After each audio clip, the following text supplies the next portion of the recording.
So I have one sacred text. There are 1,000 hacking at the branches of evil. Henry David Thoreau, 1846, on Walden. There are 1,000 hacking at the branches of evil to one who is striking at the root. Call the one a root striker.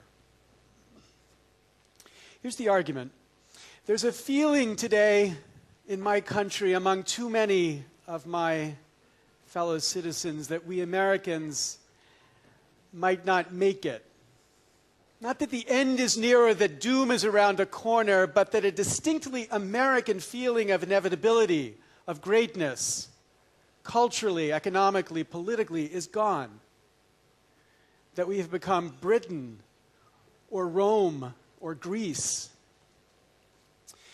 Now, a generation ago, Ronald Reagan rallied the nation to deny a similar charge by Jimmy Carter, the fear that our nation had fallen into this state of malaise. And I confess, I was one of those so rallied, and I still believe that Reagan was right. But the feeling I'm talking about today is different. It's not that we, as a people, have lost anything of our potential, but that we as a republic have. That our capacity for governing, the product in part of a constitution we have revered for more than 2 centuries, has come to an end. That the thing that we were once most proud of, our republic, is the one thing that we have all learned to ignore. Government is an embarrassment. It has lost the capacity to make the most essential decisions, and slowly it dawns upon us that a ship that cannot be steered is a ship that will sink. Now, this is not a Democratic or Republican point alone. This is a genuinely multi-partisan frustration. The view that this government doesn't work is signaled by many different policy matters that get blocked on both the left and the right, blocked consistently and repeatedly in a way that should drive us Thoreauvians to ask, what is the common root? Now, my job here tonight is to brainwash you a little bit about what that common root might be. I want to do that with 3 examples. So as described in the introduction, I spent many years of my life focused on the area of copyright. And I became a copyright activist on October 27, 1998, when President Clinton signed into a law a statute in honor of this great American, the Sonny Bono Copyright Term Extension Act. Now, the Sonny Bono Copyright Term Extension Act extended the term of existing copyrights by 20 years. And the question Congress was to ask when it passed that statute was whether it could advance the public good to extend the term of an existing copyright by 20 years. Now, a copyright, of course, is a monopoly given to create the incentive to produce something new. And what we know about incentives in this universe is that incentives are prospective. Not even the United States Congress could get George Gershwin to produce anything more. So that when we challenged this statute in the Supreme Court and had a brief signed by 13 economists, including 5 Nobel Prize winners, including this liberal Nobel Prize, this is Milton Friedman, right-wing Nobel Prize winner.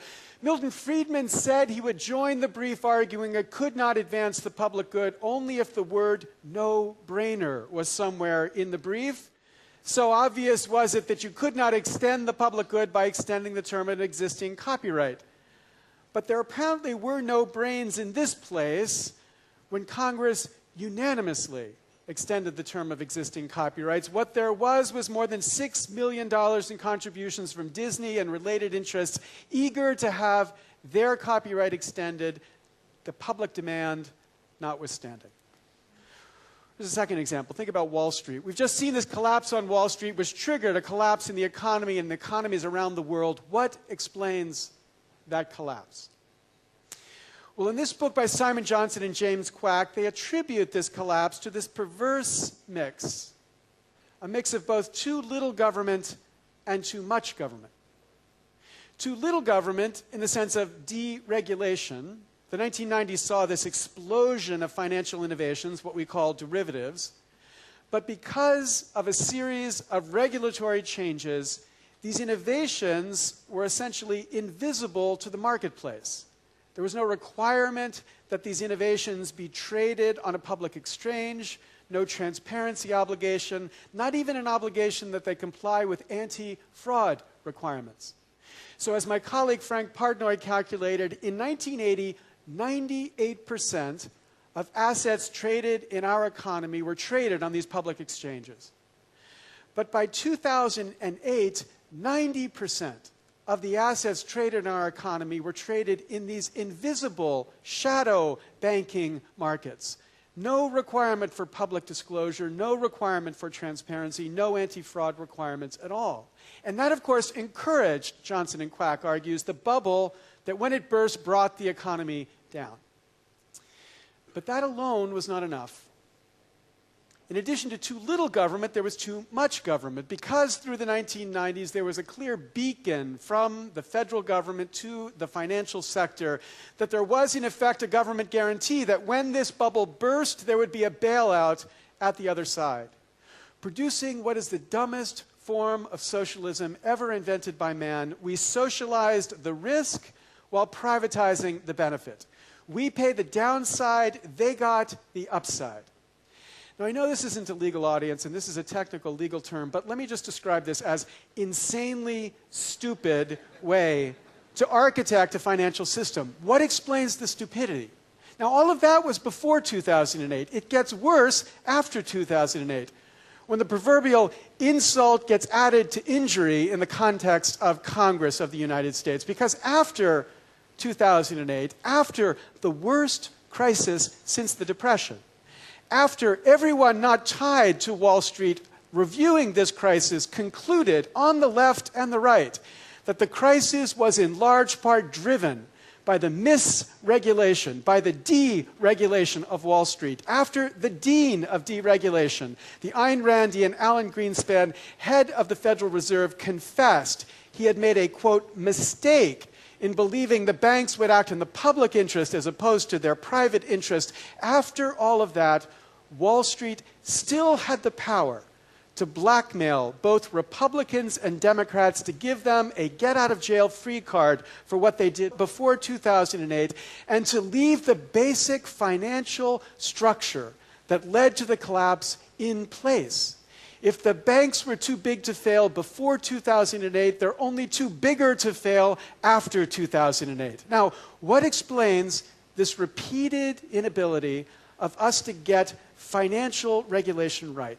Well, there are lots of possible answers. This is a complex field. No doubt there are lots of misjudgments that come in good faith, but here's the one thing we know.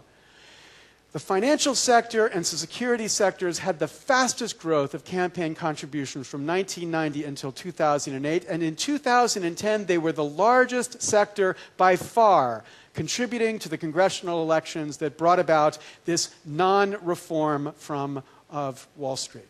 Or here's one final example. I'm sure many of you, when you saw these images, had this question in your head about this Deepwater Horizon catastrophe. How was it that such an experimental drilling platform could have been permitted without extensive environmental impact and risk studies? After all, where I come from, we have just spent 9 years and 10,000 pages of environmental impact studies to permit the building of a green energy source for producing electricity. So what was the analysis required before this experimental drilling platform was permitted?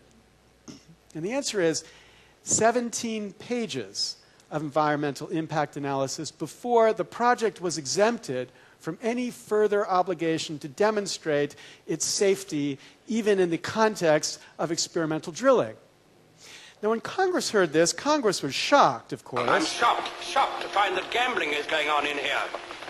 You're winning, sir. Oh, thank you very much. Everybody out at once. Yet, of course, it had been Congress that had required this fast-track approval process. And why had Congress required a fast-track approval, even in the context of experimental technologies? Lots of possible reasons. Here's the one thing we know: endless campaign cash driving to this insane public policy choice. Now, look, no respectable liberal, libertarian, or conservative could defend these cases.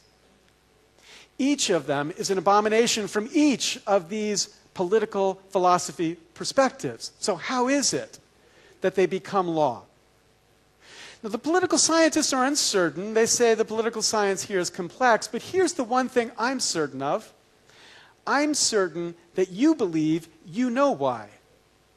All I have to do is to point to the money, and you believe you know the root cause in each of these cases, and we could spend the whole night going through 1,000 other precisely analogous examples.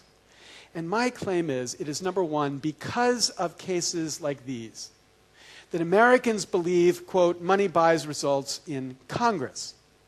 75% of Americans believe money buys results in Congress, according to a study we conducted at the beginning of the year.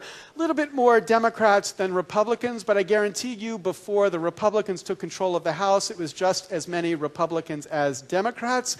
So whether it's 2/3 or 3/4, here's the one thing Americans agree about: money buys results in Congress. Leading to number two, that belief erodes trust in the institutions of government. Gallup calculated last year that 11% of Americans have confidence in Congress. They said it's a little bit better this year, 12% who have confidence in Congress. But the New York Times and CBS released a poll about a month ago that says that 9% of Americans have confidence in Congress. 9%. Now, we should put that in some context, right? 9%. There were certainly more Americans at the time of the founding of the American Republic who believed in the British Crown than who believe in this Congress today. And that leads to number three: low trust erodes participation. Rock the Vote, an organization that registers and turns out young voters, and turned out the largest number of young voters in the history of the American democracy in 2008, and plainly gave Barack Obama his victory, found that in 2010 a significant number of their members were not going to vote. So they polled their members to find out why they were not going to vote. And the overwhelming result, 2-to-1 above the next highest answer, was, quote, no matter who wins, corporate interests will still have too much power and prevent real change. And it's not just kids. The vast majority of Americans who could have voted in 2010 did not vote, in large part because of this belief. Okay, now, it wasn't supposed to be this way. It wasn't the design of this democracy. Framers of our Constitution gave us what they called a republic. By a republic, what they meant was a representative democracy. And as the Federalist Papers explain, what they meant by a representative democracy was a government that had a branch that would be, quote, dependent upon the people alone. So here's their model of government. You've got the people, you've got the government. I do my own slides. It's pretty cool the way that bounces, right, like that. The people and the government, this marionette relationship, a dependency going from the government to the people. Now, the problem is our Congress has evolved a different dependence. Not just a dependence upon the people, but increasingly a dependence upon the campaign funders.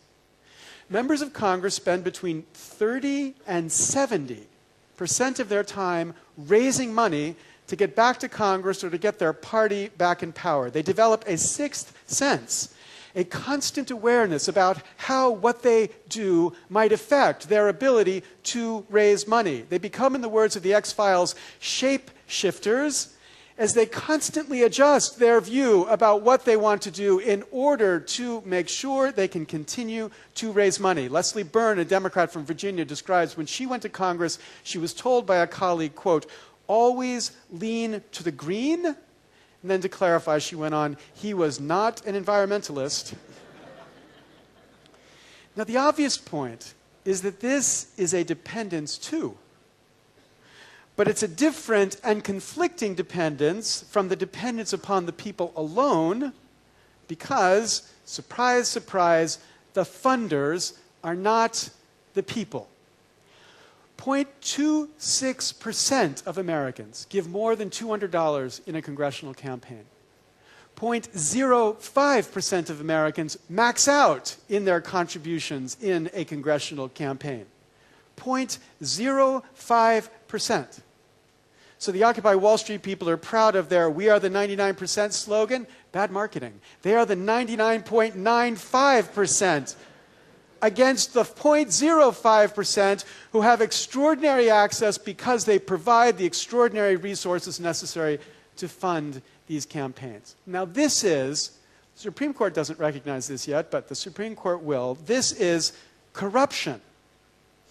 It is not corruption in the sense of cash secreted around members' offices in brown paper bags.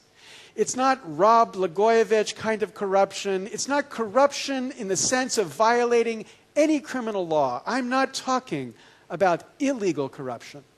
I'm talking about legal corruption. It is a corruption relative to the baseline of a dependence upon the people alone because it manifests the wrong dependence. It is, in this sense, dependence corruption, which is a far more virulent and dangerous form of corruption in a mature democracy than the petty bribery that will afflict every single government anywhere in the world. Now, this corruption has an effect.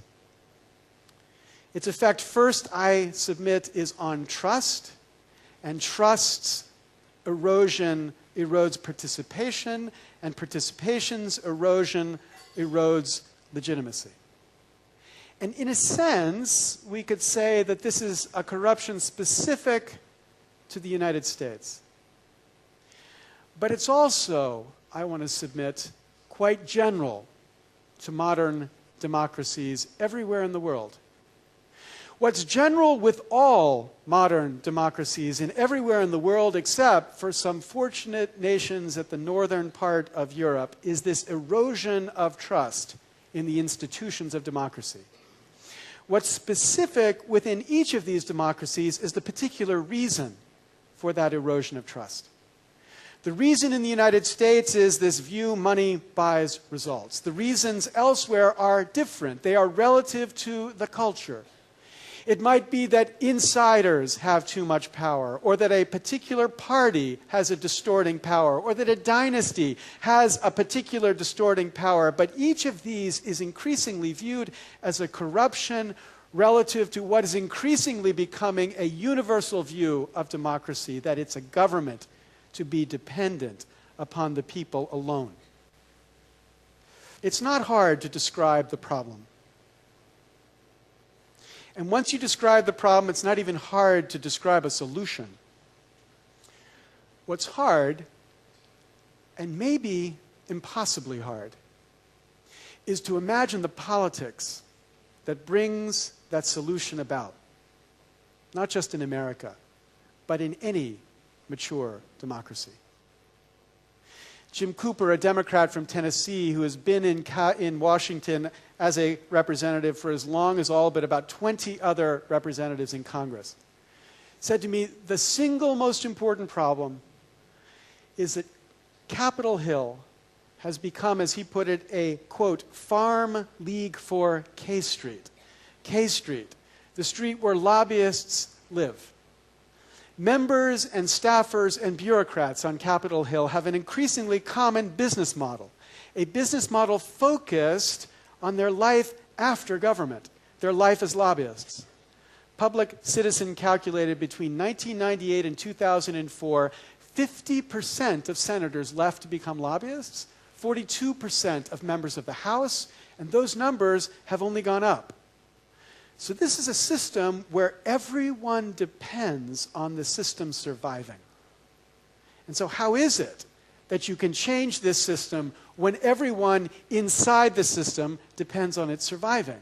The challenge is how we find a way around the cancer that has become this spot in the United States, Washington, D.C. Now, one way, and I increasingly think the only way, is for us to learn how to enable what we could call outsider politics. Not the top-down politics of political organizations, but a bottom-up grassroots politics. Not the politics of politicians, but increasingly a politics of citizens. Not the professional politics, but an amateur politics, where amateur means, as with art, people who create for the love of the art and not for the money. In politics, it means people who work for the love of the nation and not for the power. A politics that looks unlike this image, which could describe both culture and politics in the 20th century, this kind of read-only politics where we passively consume what's fed to us and do what is told. Not that politics, but a read-write politics. An active, engaged, and awoken politics, a sovereign that finally comes awake. Now, to do that politics requires that we do two things, each of which are extraordinarily difficult. Number one, that we articulate a cross-partisan message. That, number two, aims at the rules of the game, the infrastructure within which politics happens. To do each of these requires an extraordinary discipline. Both of them are impossibly hard in a world where the business model of politics and organization and media resists each of these two ideals. It requires a discipline which is impossibly hard. Because the cross-partisanship ideal faces the reality that all of us love to view the other side as the enemy and rally our own side against the enemy. And the focus on rules faces the challenge that it's our passion for substance, healthcare reform, global warming legislation, equality in an egalitarian society that gets us going, not a focus on rules. Now, in the United States, I think we've had the beginnings, failed beginnings, to this kind of politics. 1998, when President Clinton was being impeached because he lied about having sex with an intern, a group called Move On was launched. At first, an extraordinarily powerful cross-partisan movement that literally said, Congress, move on from this stupid problem to focus on issues that are important to America.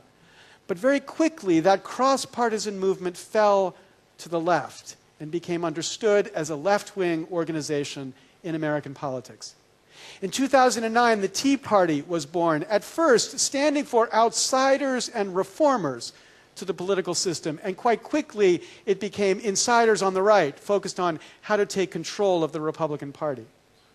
And this year, the Occupy movement was born, which at first promised this outsiders' power on the left, but I fear too quickly has become a kind of kumbaya movement. Kumbaya, you know what I mean. Kumbaya, Lord. Now, the point is, if these movements could mature, if they could learn to really speak for the 99%, if they could focus on constitutional change, which doesn't necessarily mean an amendment to the Constitution, but a focus on the framework within which democracy happens, if they could do this, I think they could then make trust possible again, if. But we don't know if they can do this. We don't know whether this kind of politics is possible. At least in my country, it's quite plausible. We don't have the capacity to imagine rebuilding this kind of politics. So we don't know whether it's possible, but what we do know is how it starts. And it starts first with a certain kind of clarity. The clarity of Thoreau. The clarity of the root striker. It's this discipline to focus attention, constantly getting Americans to connect the dots between every issue they care about and recognize that as they connect the dots, there is a common source to the distortion they complain about on the left and the right. So, whether it's healthcare reform on the left or government bailouts on the right, whether it's global warming for the left or complex tax systems for the right, whether it's financial reform for the left or financial reform for the right, there is a root cause in this corrupt system, and this is its picture. A government guided not by the people, but by the funders. And what root strikers must do is to get a nation, to get the people to see this. So that's number one, clarity. And number two, it requires a certain kind of courage. So my friend Arnold Hyatt is a humble guy. This is the biggest picture I could find of him on the internet. He was the president of Stride Rite Shoes. They make great shoes like Keds. And he's also a loyal Democrat. In 1996, he was the second largest contributor to the Democratic Party. So in 1997, President Bill Clinton invited him to a dinner at the Mayflower Hotel with 30 other fat cats to sit around and tell the president what the president should do for the balance of his term as president. Each of them got to address the president. Arnold Hyatt was the last one to speak. We don't have any pictures from the night, but I kind of picture it like this. Arnold Hyatt stood and looked the president straight in the eye, and he said, "Mr. President, I know you're an admirer of Franklin Delano Roosevelt. So I want you to put yourself in Roosevelt's shoes in 1940, when Roosevelt reluctantly came to recognize that he had to convince a reluctant nation to wage a war to save democracy. Because he said, you too, Mr. President, you must convince a reluctant nation to wage a war to save democracy. Not a war against fascists, a war against fat cats. A war against people who believe that merely because they've been successful in the marketplace, they're entitled to direct government policy.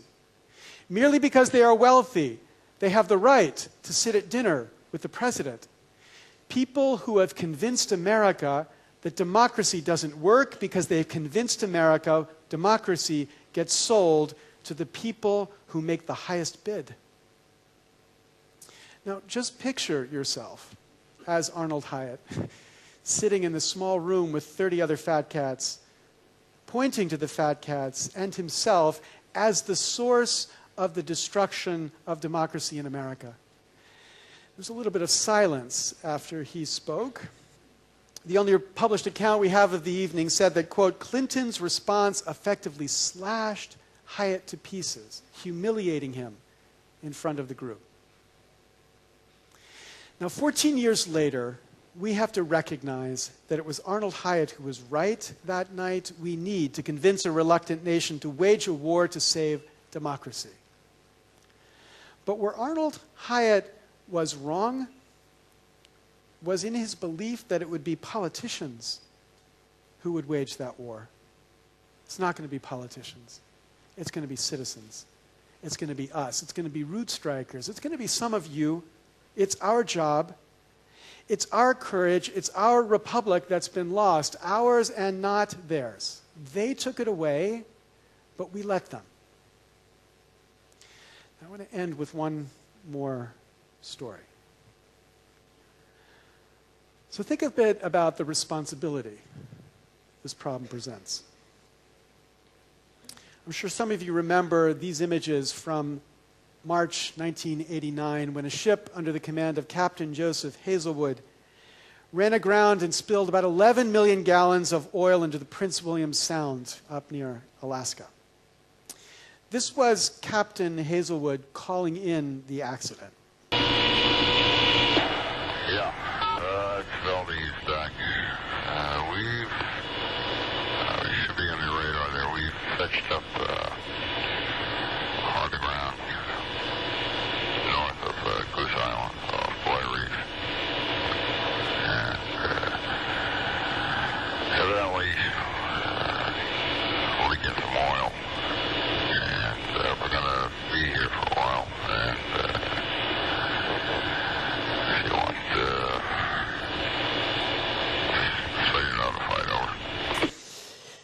if you want, so you're notified, over. Now, I'm sure many of you are thinking what many people wondered after that accident, whether Captain Hazelwood was intoxicated when he was captaining a supertanker. He said he wasn't. He said he only had 4 vodkas before he got on ship, but the blood alcohol level said he must have been at least 6 times the legal limit when he got on board. He denied it. His lawyers fought it. They were not able to convict him of being intoxicated at the time of the accident. So let's say that there's some doubt about whether Hazelwood was drunk. What there was no doubt about was that he had a problem with alcohol. His mother testified he had a problem with alcohol. 1985, 4 years before the accident, Exxon had treated him for his problem with alcohol. After the Exxon's president said he thought he had mastered his problem, but in 1986, 3 years before the accident, his driver's license had been revoked for driving under the influence of alcohol. And in 1988, 1 year before the accident, his driver's license was revoked for driving under the influence of alcohol. At the time he was captaining a supertanker, he was not allowed to drive a VW Beetle. All right, now forget, though, about this man. What I want you to think about are those around Captain Hazelwood, the other officers, the people who could have picked up a phone. While this drunk was driving a supertanker, I want you to think about those people who did nothing. What do we think about them? Now, I ask that question because as I think about these issues of democracy lost, I increasingly think we are they. We face these critical problems requiring serious attentions, but with institutions incapable of that attention. They're distracted. They are unable to focus. And who is to blame for that? Who is responsible? It's too easy to point to the evil souls, the Blagojeviches, as responsible. They do their part. But it's not the most important part. Much more important are the good souls, the decent people, the people who could have picked up a phone, us.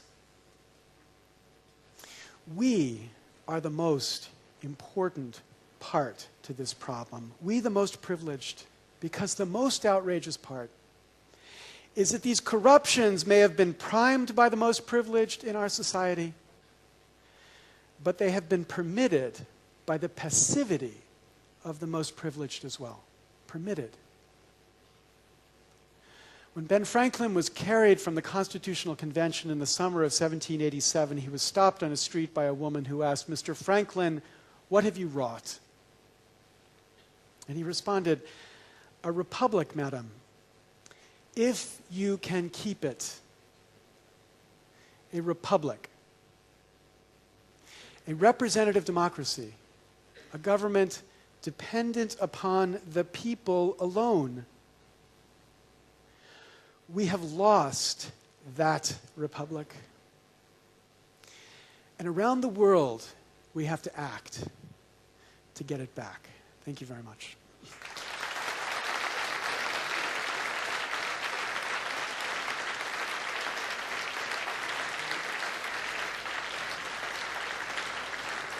Thank you.